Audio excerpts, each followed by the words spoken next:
Good morning. আজি জুবিন দাৰ সমাধি ক্ষেত্ৰতো আমি গোটেই জুবিন দাৰ ফেন ক্লাবৰ সমূহ সদস্য মিলি চাফ চাফাই কৰি দিলোঁ সমাধি ক্ষেত্ৰ সোণাপুৰস্থিত। আৰু লগতে এতিয়া বৰ্তমান আমাৰ গোটেইবোৰ আছে এতিয়া বৰ্তমান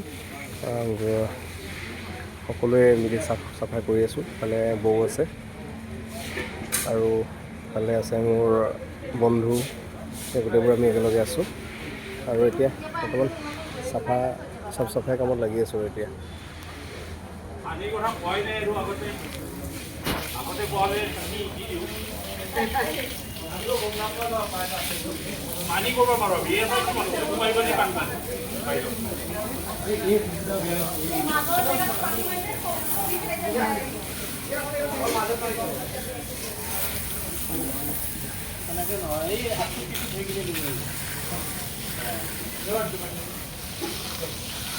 Thank you.